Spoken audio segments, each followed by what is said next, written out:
Hello दोस्तों, नमस्कार। मैं हूं विजय पूनिया और आप देख रहे हैं विजय एजुकेशन एंड न्यूज। मेरे साथियों, आपके लिए बीएससी नर्सिंग, पैरामेडिकल और फार्मेसी के लिए स्पेशल कक्षाएं विजय एजुकेशन एंड न्यूज पर बिल्कुल फ्री चल रही है। पिछले 1 महीने से लगातार केवल और केवल राजस्थान का ये अकेला प्लेटफॉर्म है जहां आपको बीएससी नर्सिंग, पैरामेडिकल और फार्मेसी के प्रवेश परीक्षा की तैयारी करवाई जा रही है। चाहे Rajasthan university of health science हो, चाहे एम्स हो, चाहे राजस्थान के बाहर की कोई यूनिवर्सिटी हो। जिन बच्चों ने बीएससी नर्सिंग के लिए फॉर्म भरा है उसके लिए यह प्लेटफॉर्म किसी रामबाण से कम नहीं है। मेरे साथियों, बहुत अधिक संख्या में बच्चों ने इस चैनल के ज्वाइन बटन को ज्वाइन कर लिया है। आपने यदि अभी तक सदस्यता नहीं ली है तो आप जरूर लें मेरे साथियों, क्योंकि मैं जितनी भी जानकारी आपको पढ़ाता हूं उसमें क्वालिटी के साथ कतई समझौता नहीं करता। लाइन टू लाइन हर एक चीज को क्लियर करवाता हुआ आगे बढ़ रहा हूं। और बायोलॉजी की मैराथन क्लास में आज हम प्लांट रिप्रोडक्शन का अगला स्टेप पढ़ रहे हैं। अब अगली एक क्लास के बाद में पादप से रिलेटेड, पादपों में प्रजनन से रिलेटेड सारी जानकारी हो जाएगी। तो दोस्तों, एक बार इस वीडियो को शेयर कर दें, फिर अपन क्लास को स्टार्ट कर रहे हैं। आज क्लास के स्टार्टिंग में आपको टॉप 10 एमसीक्यू करवा रहा हूं। तो सबसे पहले टॉप 10 एमसीक्यू और फिर आज की क्लास। आप सभी चैट बॉक्स को खोल करके आंसर देना शुरू कीजिएगा मेरे दोस्तों। और सबसे पहले आंसर किस स्टूडेंट का आता है वो भी मैं देखूंगा, चाहे वो भंवरलाल हो, चाहे वो दिव्यांशी हो, चाहे वो शालिनी जांगिड़ हो। जितने भी स्टूडेंट हैं सभी से मैं अनुरोध करूंगा एक बार इस लिंक को शेयर कर दें। तो देखिएगा, सबसे पहला है अनोन मूल्यता या क्लिस्टोगेमी किस पौधे के अंदर पाई जाती है। क्लिस्टोगेमी का मतलब ऐसा पौधा जिसका पुष्प बंद रहता है परिपक्वन के बाद भी। तो परिपक्वन के बाद भी पुष्प खिलता नहीं है, पुष्प बंद रहता है, उसे हम क्लिस्टोगेमी कहते हैं मेरे दोस्तों। बहुत ही इंपॉर्टेंट क्वेश्चन है बीएससी नर्सिंग के लिए, सभी बच्चे इसे मोस्ट डाल करके याद करें। तो यहां 2 पौधे हैं आपके बुक्स में, उसका नाम दिया हुआ है, एक तो वायोला और एक कनकुआ। याद रखना मेरे दोस्तों, कनकुआ और वायोला, ये दोनों नाम ज्यों के त्यों याद रख लेने हैं। वायोला एंड कनकुआ ये 2 ऐसे पौधे हैं जिनके पुष्प परिपक्व होने के बाद भी खुलते नहीं है, खिलते नहीं है। ऐसा होने से क्या होगा, पुष्प अगर बंद रहेगा तो उसमें स्वपरागण को बढ़ावा मिलेगा कि नहीं मिलेगा। इसलिए मेरे दोस्तों, यह सेल्फ पोलिनेशन का क्या है, एडेप्टेशन है, सेल्फ पोलिनेशन का अनुकूलन है, याद रखना। अब दूसरा क्वेश्चन कि सेल्फ स्टेरिलिटी, स्वबंध्यता किस पौधे में पाई जाती है। उस पौधे का आपको नाम बताना है जिसमें स्वबंध्यता पाई जाती है। स्वबंध्यता का मतलब यह है कि एक पुष्प है, पुष्प द्विलिंगी है और उस पुष्प के अंदर से परागकण निकला, उसी पुष्प की स्टिग्मा पर गिरा, वर्तिकाग्र पर गिरा, लेकिन अंकुरित नहीं हुआ, तो इसे कहते हैं स्वबंध्यता। ठीक है ना। एक ही पुष्प के दोनों युग्मक एक दूसरे को फर्टिलाइज करने में असक्षम हो तो वो है स्वबंध्यता। ठीक है। और स्वबंध्यता पाई जाती है वाइटिस में यानी अंगूर में, और पाई जाती है पिटूनिया में। किसमें मेरे दोस्तों, पिटूनिया और अंगूर के अंदर सेल्फ स्टेरिलिटी पाई जाती है। और मेरे दोस्तों, स्वबंध्यता पर परागण का अनुकूलन है, क्रॉस पोलिनेशन का एडेप्टेशन है। किसका एडेप्टेशन है, क्रॉस पोलिनेशन का एडेप्टेशन है, याद रखना। अब इसके बाद में अगला प्रश्न है, रोमिल स्टिग्मा किस पौधे में पाई जाती है। मतलब ऐसा कौन सा पौधा है जिसकी जो स्टिग्मा है, जिसकी जो वर्तिकाग्र है वो रोम युक्त होती है, इस प्रकार की। ठीक है ना। रोमिल अगर किसी की हेयर लाइक प्रोजेक्शन होगा अगर स्टिग्मा पर, तो वो स्टिग्मा क्या करेगी, उड़ते हुए पराग कणों को पकड़ लेगी। तो आप ही मुझे बताओ, ऐसी रोमिल वर्तिकाग्र पहले तो आप मुझे बताओ कौन से प्लांट में हो सकती है जिनमें वायु परागण पाया जाता हो, है कि नहीं। जो एनिमोफिली प्लांट है उनमें पाया जाता है। और पौधों की अगर मैं बात करूं तो जो ग्रासेज होती है, जो घास होती है मेरे दोस्तों, उनके अंदर रोमिल वर्तिका अगर पाई जाती है, याद रखना, ठीक है। चल, अब है सर्वाधिक कीट परागण यानी एंटोमोफिली यानी कीट परागण, सबसे ज्यादा एंटोमोफिली कौन होता है? सर्वाधिक कीट परागण कौन दर्शाता है? ऐसा कौन सा इंसेक्ट है जिससे सबसे ज्यादा कीट परागण होता है? तो मेरे दोस्तों वो है हनी बी यानी मधुमक्खी। सभी बच्चे आंसर दीजिएगा चैट बॉक्स में इन प्रश्नों को पढ़ते हुए, सभी के आंसर आने चाहिए। और मैं चेक कर रहा हूं मेरे दोस्तों कौन निष्क्रिय है कौन सक्रिय है। वेरी गुड, इतनी बड़ी संख्या में मेरे दोस्तों आप जुड़ते हो, आप मुझे सपोर्ट करते हो, इससे बड़ी और उपलब्धि क्या हो सकती है? ठीक है, और आप जितनी ईमानदारी से पढ़ रहे हो, मेहनत कर रहे हो मेरे दोस्तों, और जो बच्चे नए जुड़े हैं उनसे अनुरोध करूंगा, हमारी बायोलॉजी की प्लेलिस्ट बनाई हुई है, उस प्लेलिस्ट में पिछले 20-25 दिन से जो भी मैं पढ़ा रहा हूं वीडियो डाले हुए हैं, आप थोड़ा समय निकाल करके वो वीडियो जरूर देखते रहें। ठीक है, जो बच्चे थोड़े पीछे रह चुके हैं वो लाइव क्लास भी देखें और पीछे के वीडियोस भी देखें। मैंने जितने वीडियो बनाए हैं वो बीएससी नर्सिंग का प्रॉपर सिलेबस कराया है। मैंने RUHS के बीएससी नर्सिंग का मैं कंप्लीट सिलेबस करा रहा हूं, लाइन टू लाइन, समझ रहे हो? चलो, तो यहां पे जितने भी बच्चे लाइव से जुड़ते हैं, चाहे वो राजेश हो, चाहे वो दिव्या हो, चाहे वो प्रिया हो, ठीक है, चाहे वो राहुल हो, ठीक है ना, चाहे वो मिस्टर कुमावत हो, दीपक शर्मा हो, ठीक है, दिव्यांशी हो, शालिनी जांगिड हो, सभी का मैं तहे दिल से स्वागत और अभिनंदन करता हूं मेरे दोस्तों। ठीक है, रोहित मीणा हो, ठीक है, इसके अलावा दिव्या सोनी हो, सभी का मैं स्वागत करता हूं मेरे दोस्तों। आप सभी के आंसर आ रहे हैं, बहुत ही बढ़िया, वेरी गुड, शाबाश शाबाश। तो देखिएगा, अब अगला प्रश्न है, कदम्ब में किसके द्वारा परागण होगा? कदम्ब का जो पौधा होता है मेरे दोस्तों, कदम्ब के पौधे पर आपको सबसे ज्यादा क्या दिखाई देगी? चमगादड़। कदम्ब के पौधे के आसपास कौन दिखेगी? चमगादड़ दिखेगी मेरे दोस्तों।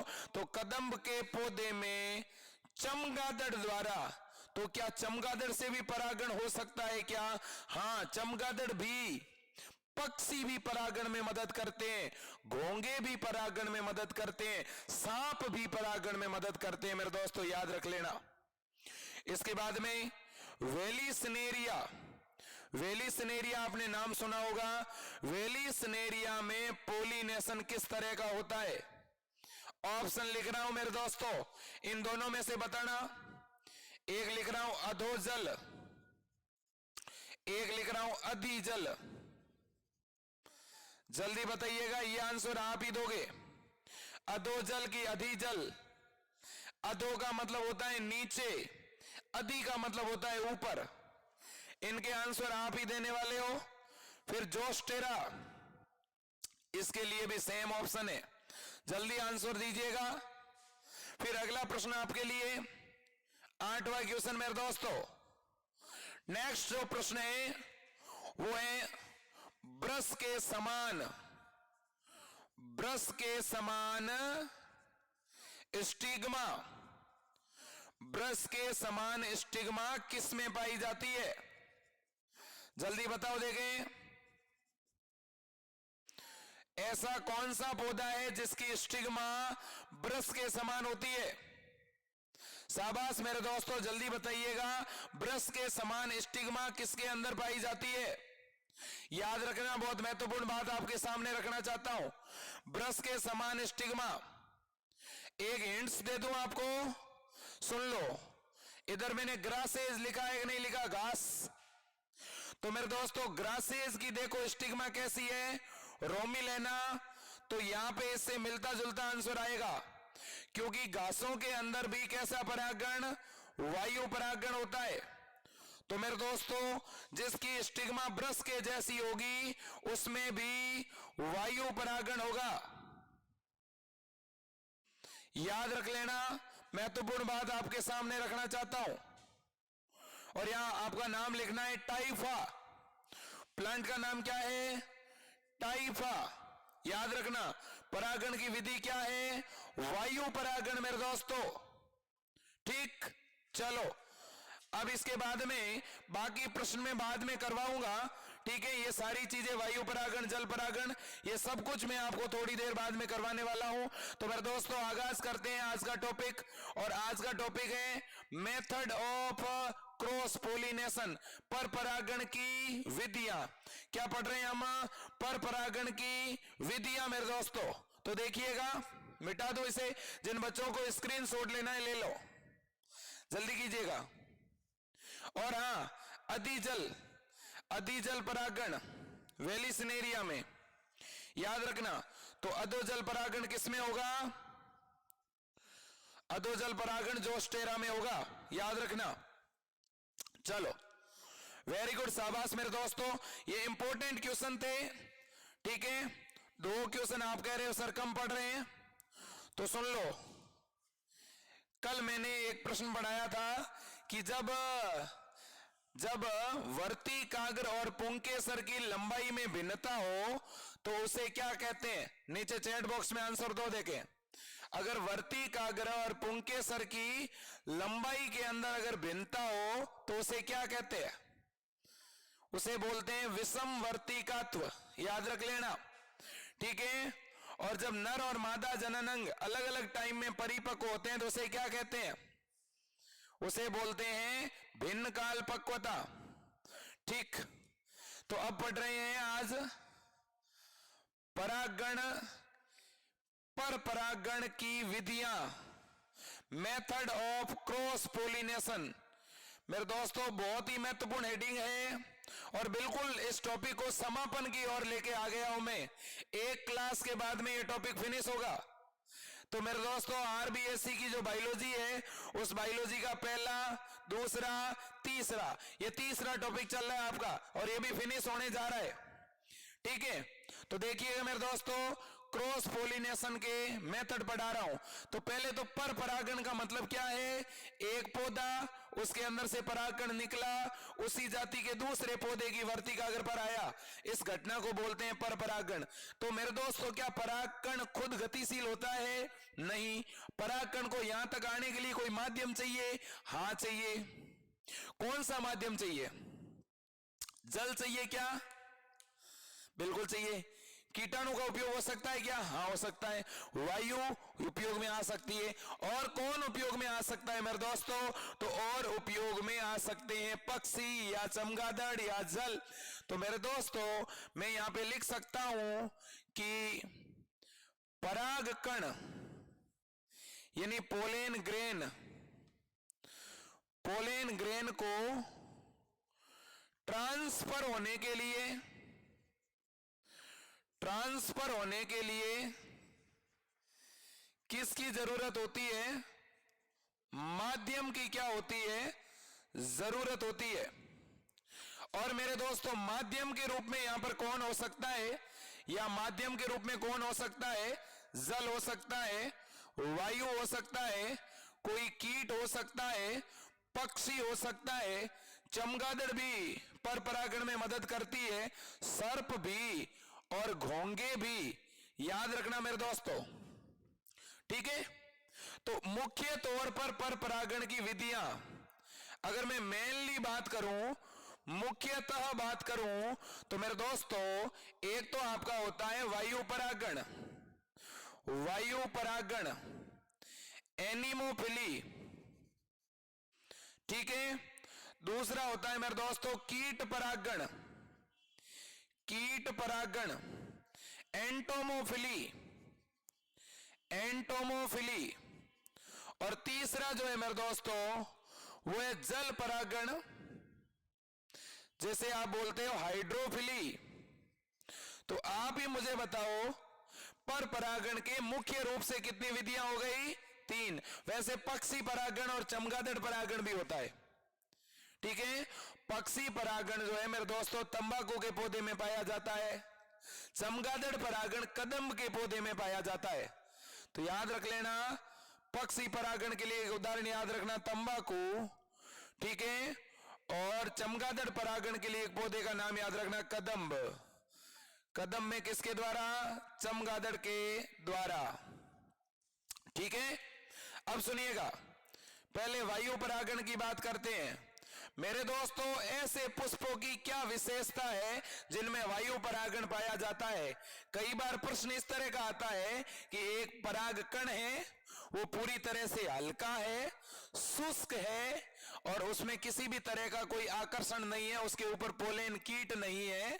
तो ऐसा पराग कण किस तरह के परागित पादपों का होता है? तो याद रखना मेरे दोस्तों, अगर मुझे वायु के द्वारा पराग कणों को ट्रांसफर करना है तो उसे वायु परागण कहूंगा।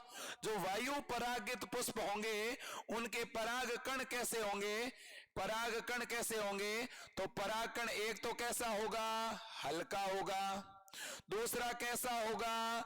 शुष्क होगा, ड्राई होगा। और तीसरा असंख्य। तो मेरे दोस्तों ऐसे पुष्प जिनमें वायु के द्वारा परागण होता है उनके परागकण एक तो कैसे होंगे? हल्के। और कैसे होंगे? शुष्क। और कैसे बनेंगे? असंख्य। इसके अलावा ये वायु परागित पुष्प आकर्षक होते हैं क्या? नहीं होते, इनमें किसी भी प्रकार का आकर्षण नहीं होगा। और जो ये वायु परागित पुष्प होते हैं मेरे दोस्तों, इनकी वर्तिकाग्र एक तो कैसी होगी? लंबी। और एक होगी विशेष प्रकार की। विशेष प्रकार की क्यों कह रहा हूं? क्योंकि जैसे ही हवा में उड़ते हुए पराग कण आएंगे तो उनको रोकने का काम वर्तिकाग्र करेगी। तो वर्तिकाग्र विशेष प्रकार की का मतलब यह है कि जैसे या तो रोम युक्त होती है, किसमें? घास में। या ब्रशनुमा होती है, किसमें? टाइफा नाम के पौधे में। तो मेरे दोस्तों गेहूं है, चावल है, मक्का है, बाजरा है, इनमें आपको वायु परागण देखने को मिलेगा। ठीक है ना? जो ग्रासेज होती है, घासें, इनमें वायु परागण देखने को मिलेगा। तो वायु परागित पुष्प आकर्षक नहीं होते हैं। ठीक है, इसके अलावा इनके परागकण असंख्य बनते हैं, शुष्क होंगे, हल्के होंगे, याद रखना। और इसके अलावा इनकी वर्तिकाग्र कैसी होती है? लंबी होती है और पुष्प से बाहर निकली होती है, हवा में डोल रही होती है, याद रखना। इनके परागकोश भी लंबे होते हैं और बाहर निकले होते हैं, मुक्त डोली होते हैं। ठीक है, हवा के झोंके से ही परागकण इनके अंदर से बाहर निकल जाता है। ठीक है, याद रखना। तो ये तो हो गया वायु परागण के बारे में। अब बात करते हैं कीट परागण।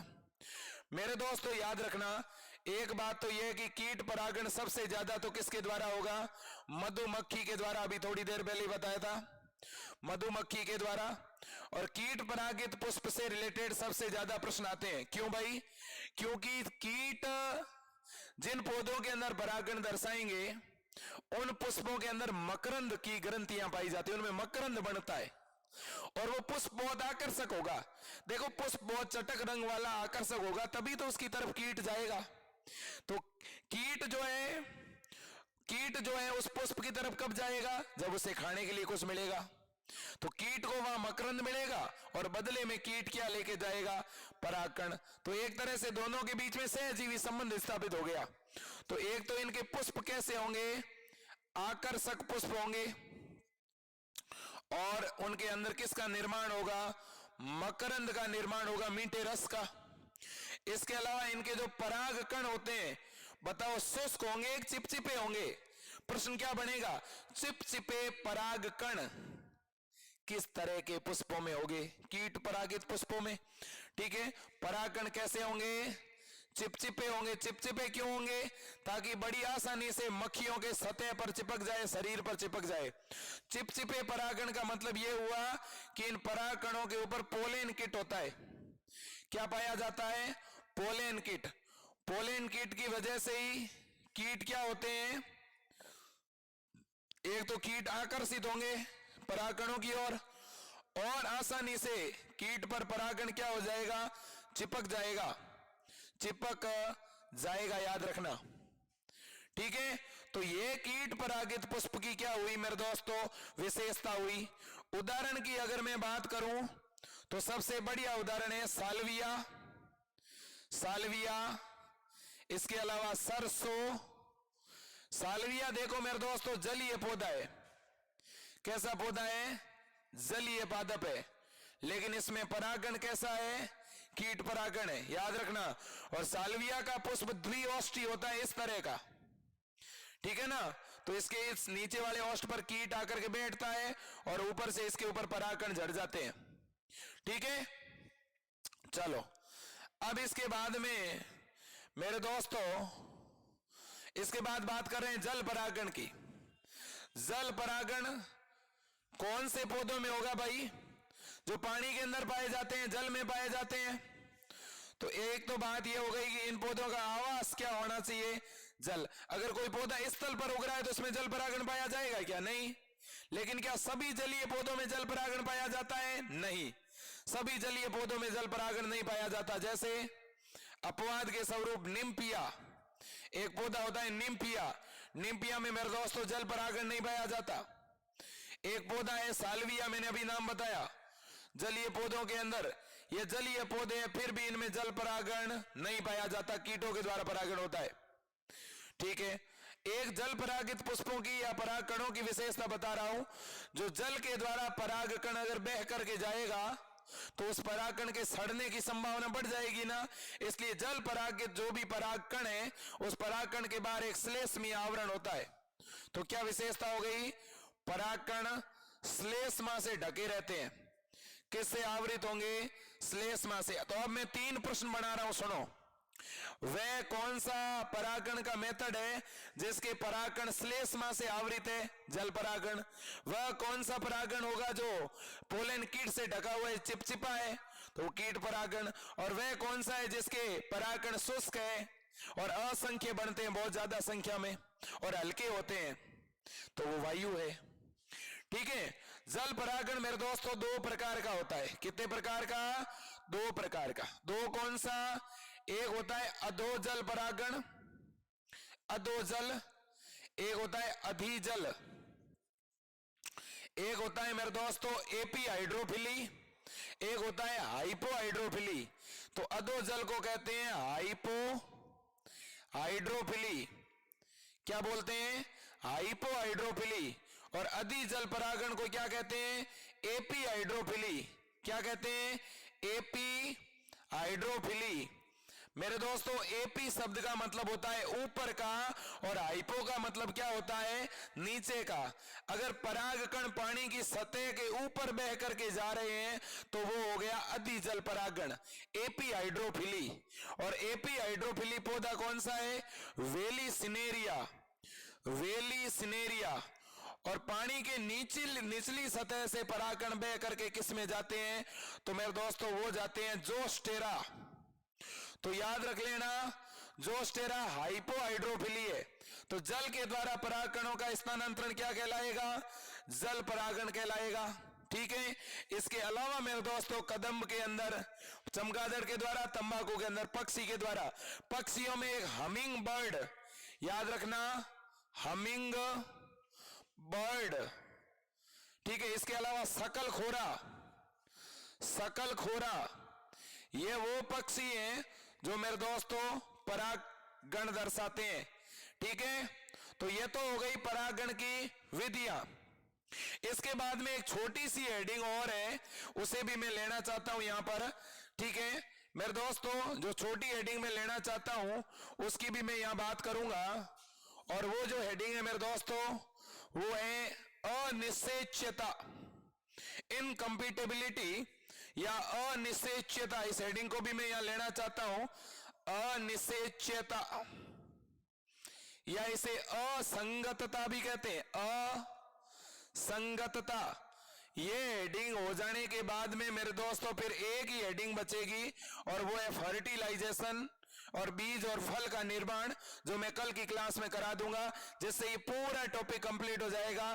फिर मैं कल की जो नेक्स्ट क्लास होगी उसमें मैं इस पूरे पादप प्रजनन के 10-20 प्रश्नों का एक एमसीक्यू करा दूंगा लाइव। ठीक है ना, जिसमें आपको आंसर देना है और मैं 4-4 ऑब्जेक्टिव जो है क्वेश्चनों के साथ में एक एमसीक्यू करा दूंगा, जिससे आपका नॉलेज और इंप्रूव होगा। ठीक है, बाकी बच्चों आप मेरे को सजेस्ट करते रहना, आपको और क्या नया चाहिए और किस तरह की जानकारी चाहिए, किस तरह के एमसीक्यू चाहिए, आप मेरे को सजेस्ट करोगे तो मैं बदलाव करता रहूंगा। आपके लिए जितना प्रयास हो सकता है मैं पूरा करूंगा। ठीक है ना, आपके अनुसार चलेंगे, आपको जैसा ठीक लगेगा उसी तरह से अपन चलेंगे और तैयारी करेंगे। अपना पूरा भरोसा है, पूरा विश्वास है कि आप जरूर सेलेक्ट होंगे। मेरे दोस्तों, अपने माता पिता और अपने गुरुजनों को आदर्श मानते हुए, अपने इष्ट देव को याद करते हुए हमेशा तैयारी करते रहना, 10 घंटे निकालते रहना, आपका नंबर जरूर आएगा, आपको गवर्नमेंट सीट जरूर मिलेगी। खुद को कभी कमजोर मत मानना मेरे दोस्तों, ठीक है, और आपके इस सिलेक्शन को कोई रोक नहीं सकता, ठीक है। तो इसलिए मेरे दोस्तों पढ़ाई करते रहना, ठीक है, आप सबसे आगे हो, आप सबसे अग्रणी हो, यही मानना, डरने की जरूरत नहीं है मेरे दोस्तों। कोविड काल में सभी की पढ़ाई एक ही जैसी हुई है, कोरोना काल में सभी एक ही जैसे पढ़े हैं, ठीक है, आपको ज्यादा चिंता करने की जरूरत है नहीं है, ठीक है, चिंता करके ज्यादा नेगेटिविटी नहीं रखनी। किसी के फॉर्म से रिलेटेड, पेमेंट से रिलेटेड कोई इश्यू है, सॉल्व हो जाएगा, आप चिंता मत करो, ठीक है। चलो, अनिश्चितता, पहले तो देखो, एक होता है निश्चयता, इसे तो बोलते हैं फर्टिलाइजेशन। निश्चयता का मतलब निषेचन, निषेचन का मतलब नर और मादा युग्मकों का मिलना। तो अनिश्चयता का मतलब क्या? अनिश्चयता का मतलब है जब male gamete and female gamete, male gamete and female gamete के आपस में संलयन में विफलता। इसका मतलब यह हुआ कि नर और मादा युग्मक जो है वो जब आपस में नर और मादा युग्मक बने, पौधे के अंदर नर युग्मक भी बना और मादा युग्मक भी बना, फिर दोनों जैसे ही फर्टिलाइज होने का प्रयास किया तो फर्टिलाइज हो ही नहीं पाए। तो निषेचन के अंदर ये जो बाधा उत्पन्न हुई, निषेचन के अंदर ये जो विफलता आ गई, निषेचन जो सफल नहीं हुआ, उस घटना को अनिश्चयता या असंगतता या इनकम्प्लीटेबिलिटी बोलते हैं। तो याद रख लेना, इनकम्पेटेबिलिटी की अगर मैं बात करूं तो इनकम्पेटेबिलिटी क्या है, असंगतता क्या है, अनिश्चयता क्या है। तो आप क्या कहोगे, जब कोई पादप है उसमें नर और मादा युग्मक बन गए हैं, फिर भी दोनों में क्या नहीं हो रहा, फर्टिलाइजेशन नहीं हो रहा, तो फर्टिलाइजेशन के अंदर जो भी बाधा उत्पन्न हुई है उस बाधा का नाम है अनिश्चयता। मेरे दोस्तों, अनिश्चयता दो प्रकार की होती है। कितने प्रकार की होती है? दो प्रकार की। दो कौन से प्रकार की? एक का नाम है इंटर स्पेसिफिक, एक तो होती है इंटर स्पेसिफिक और एक होती है मेरे दोस्तों इंट्रा स्पेसिफिक। तो अनिश्चयता कितने प्रकार की है? दो प्रकार की। एक का नाम है इंटर स्पेसिफिक, एक का नाम है इंट्रा स्पेसिफिक। अब मेरे दोस्तों, इंटर स्पेसिफिक और इंट्रा स्पेसिफिक में फर्क क्या है? जहां पर भी स्पेसिफिक नाम आए उसका मतलब होता है स्पीसीज से रिलेटेड, जाति से रिलेटेड, ठीक है। तो जब भी मैं जाति की बात करता हूं तो आपको पता है जाति किसका ग्रुप है मेरे दोस्तों? तो एक वंश के अंदर बहुत सारी जाति होती है, ठीक है, और एक जाति में बहुत सारे सदस्य होते हैं। तो मेरे दोस्तों, दो तरह से अनिश्चयता हो सकती है। जैसे मान लो एक वंश है और एक वंश के अंदर दो जातियां हैं, दो भिन्न भिन्न जातियां हैं, और उन जातियों के गेमिट के अंदर, उन दो अलग अलग जातियों के युग्मकों के अंदर जो है संलयन में बाधा उत्पन्न हो गई, तो उस बाधा का नाम तो क्या है? उस बाधा का नाम भी अनिश्चयता है। दूसरा जाति एक ही है, जाति कितनी है? एक ही है, और एक जाति के दो सदस्य हैं लेकिन उनके गेमिट नहीं मिले। और एक ऐसा पौधा है जिसका नाम है मेरे दोस्तों प्रिमुला। क्या नाम है? प्रिमुला। प्रिमुला एक ऐसा पौधा है जिसके एक ही जाति के जो दो पौधे होते हैं उनके युग्मकों को अगर आप मिलाने का प्रयास करते हैं वो एक दूसरे को फर्टिलाइज कर ही नहीं पाते। इस वजह से मेरे दोस्तों याद रखना, इस तरह की असंगतता को आप अनिश्चयता बड़े आराम से कह सकते हो। तो याद रख लेना मेरे दोस्तों, ये चीज मैं आपके सामने और रखना चाहता हूं, ठीक है। जब मैं इंट्रा स्पेसिफिक की बात करूंगा तो मैं यहां प्रीमोला का नाम लिखूंगा, और प्रीमोला जो है एक ऐसा पौधा है मेरे दोस्तों, ठीक है, जिसके अंदर अनिश्चितता देखने को मिलती है। मैं फिर से रिपीट कर रहा हूं, यह बात ध्यान से सुनना। एक अनिश्चितता कैसी होगी? एक ही वंश की दो जातियां हैं, दोनों अलग अलग है। मान लो ये सरसों है ये, और ये कोई मूली या सलजम है। मैंने इसका गेमेट लिया नर, इसका गेमेट लिया मादा, दोनों को मिलाने का प्रयास किया, दोनों मिले नहीं। इस असमानता, इस विफलता, वैसे तो आप कहोगे सर एक ही जाति के दो पौधों के युग्मक मिलते हैं, दो अलग अलग जाति के पौधों के युग्मक मिलते ही नहीं। तो नहीं मिलते, तभी तो इस असंगतता का नाम है क्या? इसका नाम है इंटर स्पेसिफिक। ठीक है, इसका मतलब क्या हुआ? एक वंश की दो अलग अलग जातियों के मध्य पाई जाने वाली असंगतता। अब सुनो, आप कहोगे सर उदाहरण बता दो ऐसा, दो एक ही वंश और दो जातियां। तो ऐसा उदाहरण है मेरे दोस्तों ब्रेसिका कंपेस्ट्रिस और ब्रेसिका रापा। ब्रेसिका कंपेस्ट्रिस और ब्रेसिका रापा, इन दोनों के कुल एक ही है, ब्रेसिका। तो एक कुल और दो अलग अलग जाति, और इन दो अलग अलग जातियों के अगर मैं युग्मकों को मिलाने का प्रयास कर रहा हूं, युग्मक नहीं मिल रहे, इसलिए इसे इंट्रा स्पेसिफिक इनकम्पेटिबिलिटी कहते हैं। क्लियर बात है? और इंट्रा स्पेसिफिक में क्या होगा? एक ही जाति कितनी है मेरे दोस्तों? एक ही जाति के दो अलग अलग सदस्यों के मध्य पाई जाने वाली अनिश्चितता। याद रखना, यहां उदाहरण है प्रिमुला। तो मेरे दोस्तों यह बात भी आपके समझ में आई होगी। तो देखो मैं एक बार फिर कहता हूं, आपने क्या पढ़ा आज? आपने पहले टॉप एमसीक्यू पढ़े 10, फिर आपने पर परागण का मतलब क्या हुआ? जब एक पुष्प से पराग कण निकला उसी जाति के दूसरे पुष्प पर गया, पर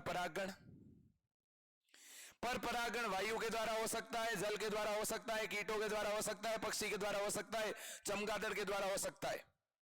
लेकिन मुख्य तौर पर हमने 3 तरह के पर परागण पढ़े, वायु, कीट और जल। जल के द्वारा जो पर परागण होता है, उन परागणों के ऊपर श्लेष्मा का आवरण होता है। मैं 5 एमसीक्यू आपके सामने रखना चाहता हूं, ठीक है, और फिर आज की क्लास को एंड करना चाहता हूं। तो लास्ट 5 एमसीक्यू आपके लिए रख रहा हूं मेरे दोस्तों। सभी बच्चों से अनुरोध करूंगा कि इस जानकारी को ज्यादा से ज्यादा शेयर करें, इस वीडियो को लाइक करें, और हमारी टीम के द्वारा बनाए गए मॉडल पेपर आप जरूर लें। हम बहुत जल्द क्वेश्चन बैंक आपके लिए लेके आ रहे हैं मेरे दोस्तों। मैंने क्वेश्चन बैंक टाइपिंग का पूरा काम कर दिया है, क्वेश्चन बैंक लगभग तैयार है, और अगले संडे से आपके सामने 2000 प्रश्नों का एक बहुत बड़ा खजाना लेके आ रहा हूं।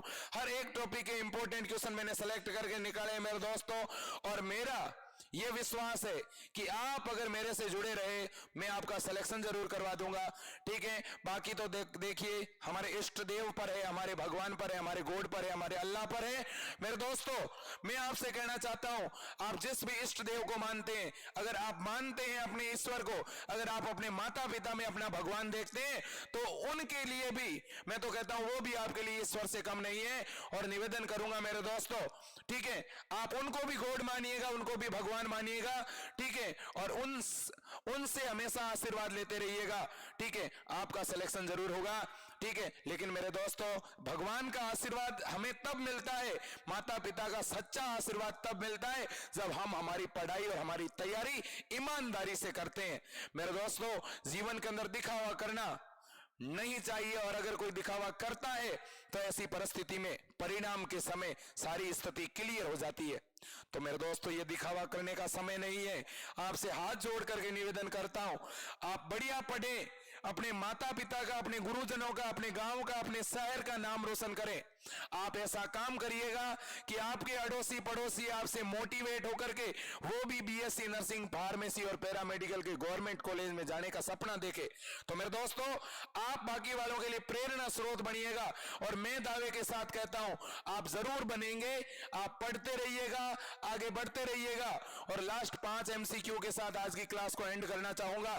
तो मेरे दोस्तों, 10 एमसीक्यू पहले ही बता चुका हूं आपको, 10 एमसीक्यू पहले ही बता चुका हूं और 5 एमसीक्यू और आपके साथ रख रहा हूं।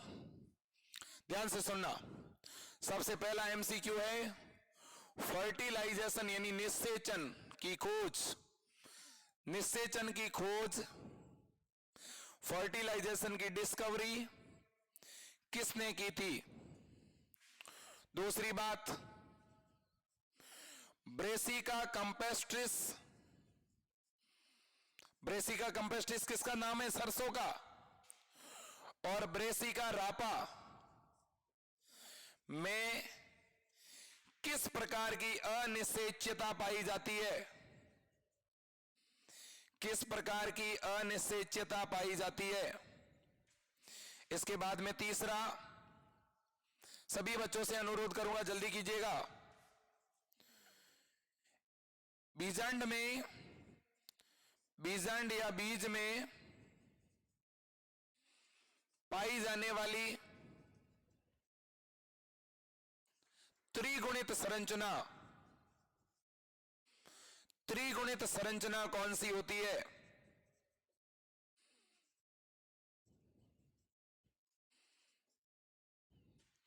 अगला प्रश्न है,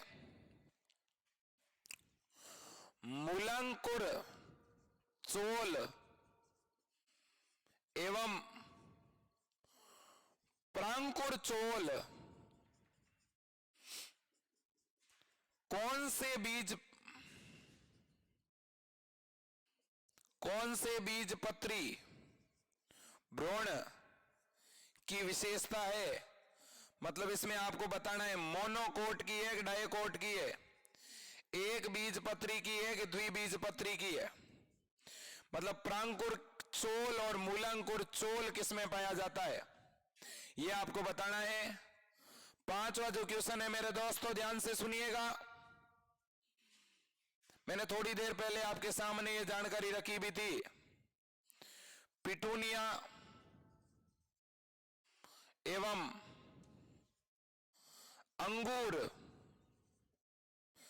में कौन सी घटना पाई जाती है? कौन सी घटना पाई जाती है? ऑप्शन लिख देता हूं। ऑप्शन ए, ध्यान से बताना, विषमवर्तिकात्व, विषमवर्तिकात्व। ऑप्शन बी, स्वबंध्यता। ऑप्शन सी, हरकोगेमी। जल्दी कीजिएगा, शाबाश। इनके आंसर क्या होंगे? जल्दी बता दो, जल्दी बता दो।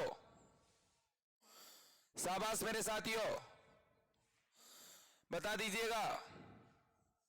ब्रेसिका रापा और ब्रेसिका कंपेस्ट्रिस इंटर स्पीशियल और निषेचन की खोज स्ट्रासबर्गर ने लीलियम पौधे पर। और बीजांड के अंदर त्रिगुणी संरचना कौन सी होती है? भ्रूणकोश होती है, भ्रूणपोष होती है। बताओ देखे, भ्रूणपोष होती है, एंडोस्पर्म, ठीक है, या स्ट्रासबर्गर, ठीक है, खोजकर्ता। और ये इंटर स्पेसिफिक या मूलांकुर चोल और प्रांकुर चोल होता है मोनोकोट में, एक बीज पत्री में, एक बीज पत्री। और पिटूनिया में और अंगूर में कौन सी घटना होगी? स्वबंध्यता, स्वबंध्यता। तो मेरे दोस्तों, ये जानकारी है, ये पहले का आंसर है, ये दूसरे का है, ये तीसरे का है, ये चौथे का है और ये 5वें का है। चलो, तो आज के लिए इतना ही। जय हिंद, वंदे मातरम। विजय पूनिया को दीजिएगा इजाजत और शेयर कर दीजिएगा एक बार।